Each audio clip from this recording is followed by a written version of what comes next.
Nestled unseen in a forest time must have forgotten is our quaint little village in the fog. The sun is set, night is upon us, and every light has been shut out in favor of a peaceful slumber. Our generators complete, our basements secured, we drift into the calming void that awaits us all. Yet amidst this tenebrosity, a single light flickers on. The dull flame winks back at the sleepy town, veiled by the dreary night fog. Someone forgot a totem.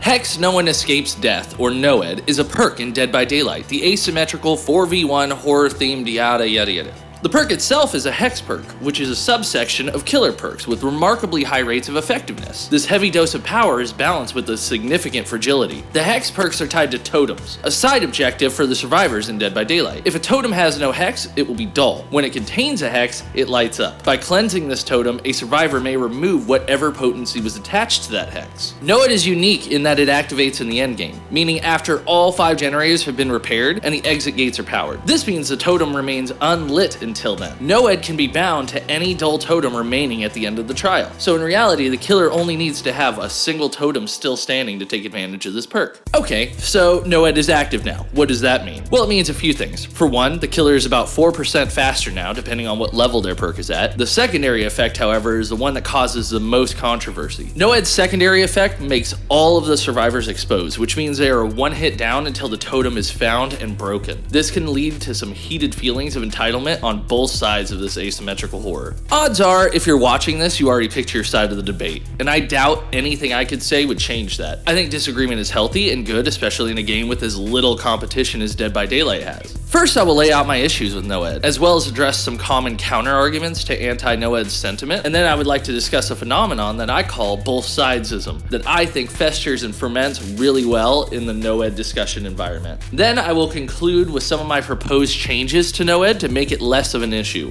With all of that out of the way, let's talk about the most hated perk in the fog.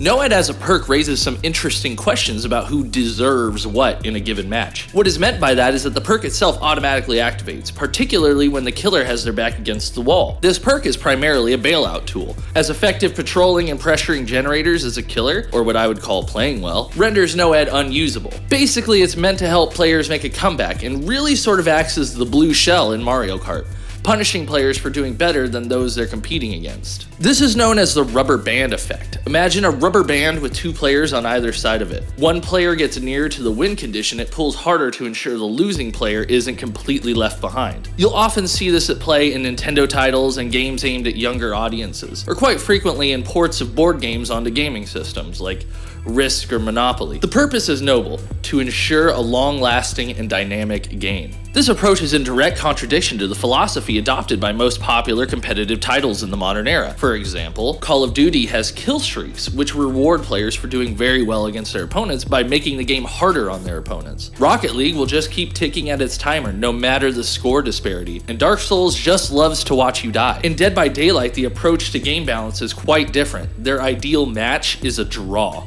This means that when their matchmaking fails and places an extremely new or inexperienced killer against a 4-man survive with friends who each have over 3,000 hours in the game, they expect something to make that game more bearable for the new player, to keep them coming back. So what's wrong with that? A few free downs so that people keep playing killer and queues don't become insufferable sounds like a decent trade to me. And for the most part, it is. If you approach the game believing that even the worst of players deserve a fighting chance against a formidable team, this balance comes at the expense of anyone who takes time to dive deeper than just the surface level casual gameplay. It's effectively a punishment for good gameplay, even when used in the most appropriate of opportunities, and it only gets worse from there. Anyone beyond the beginner level who uses NOED, if I can use myself and those I've seen playing as examples, does so to exact a false sense of justice. By that, I mean NOED is rarely chosen on the first or second match of Killer of the Day. Usually it's opted for in times of poor gameplay, bad losses, or toxic survivors. The issue here is that the perk is equipped after the bad bad match has ended, after the toxic survivors are gone. NOED gets pushed along to the next unfortunate group of survivors. I have to assume this is why NOED discussions, especially in-game, tend towards hostility rapidly. It's really only run by upset killers to upset survivors. So in post-game chat, no one's ever in a good mood. Even with newer players, NOED takes up a whole perk slot that can be filled with something more synergistic to their build, leaving them handicapped at 3 perks or less for the rest of the match. In addition to this, it only activates an endgame, so the motivation on the part of the killer to pressure generators and play in a style conducive to fun gameplay is dampened immensely. I myself have done this, gotten frustrated as killer, given up, then just waited until my NOED activated to down them all and make them pay for beating me so badly. The amount of points given to the killer for those one-hook kills is minuscule in my opinion, compared to the experience you lose by running NOED. Outside of this, the new DVD matchmaking system grades each match as 4 separate 1v1 matches. This means NOED grants a win to a killer that didn't deserve it and forces a loss on an unlucky survivor who beat them. This means the killer will go up in rank despite playing poorly, and the survivor will go down in rank despite obviously needing to be paired with better killers. So on the killer end, once you start using NOED, it's a self-perpetuating problem. NOED grants you kills you don't deserve, so you face teams higher than your skill level, so you need NOED to level the playing field, and the cycle continues. Common arguments, and both sides is them. One common argument you'll see, whether or not your issues with NOED have anything to do with counterability, is which, yeah, fair. It's fully within the survivor's capacity and even encouraged to cleanse all 5 dull totems and ensure NOED doesn't have a dull totem to activate on. This still leaves killers counting on an endgame perk and just means the survivors can escape with their fun-sized blood point score. If the only concern is escaping against NOED, this argument of just doing bones is completely valid. If you spent the last few minutes talking about issues unrelated to whether or not the survivors can escape, it'd basically just be an exclamation to derail the conversation. Another argument heard all too often really isn't much of an argument, but it needs to be addressed. There's a subsection of people out there that gauge the validity of an opinion on its palatability. By this I mean large streamers who have to appeal to a wide audience, or people who highly value compromise and meeting in the middle, will allow themselves to view NOED as a negative force in DBD only by also caving to the outright silly comparison of NOED to any other survivor perk. Sometimes it's dead hard, sometimes it's exhaustion perks altogether, sometimes it's flashlights. As a thought experiment, I would like to construct a survivor version of NOED.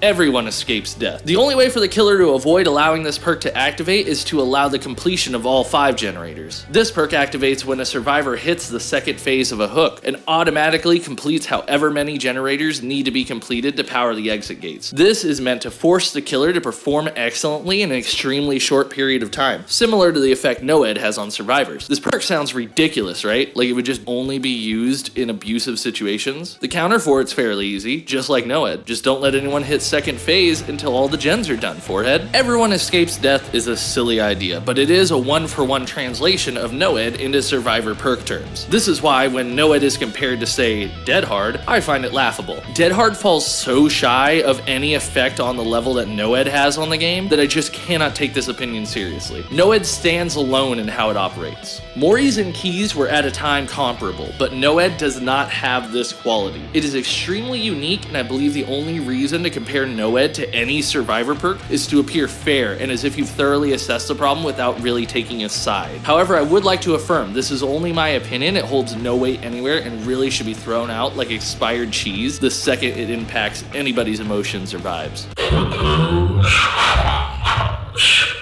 If given full reign to restructure NOED in a manner of my choosing, I would first address the issues I have with it, which is that it acts as a set of training wheels and provides little to no return in most cases. One proposal I would have would be to cap the amount of times NOED gives one-hit downs. Perhaps the effect goes away after your 30th match as killer or whatever have you. This way, we know the only people getting kills from this perk are those who really need it to retain their interest in the game. My second proposal would be that after your 30th match, NOED's instant down ability is replaced with the exhausting aura, a 32 to 48 meter aura of exhaustion attached to the killer, who still has a 4% plus movement speed, which makes any dead hard, balance landing, or sprint bursts impossible. This would either only be available in endgame collapse or would require NOED to be made into a normal hex perk, which activates at the beginning of a trial. I believe this repurposing of NOED will encourage killers to grow in their playstyle rather than to stagnate on extremely crutch perks. I also believe my proposal provides an excellent counter to exhaustion perks. What do you think? If you have any ideas, type type them in the comments. I'd love to hear them. I love Dead by Daylight, and obviously these are all just opinions on a game I care way too much about. I even started this video with a spoopy little segment to ensure no one would ever take this seriously. So I hope to see you in the stream, I hope to see you on YouTube, and I hope to see you in the fog.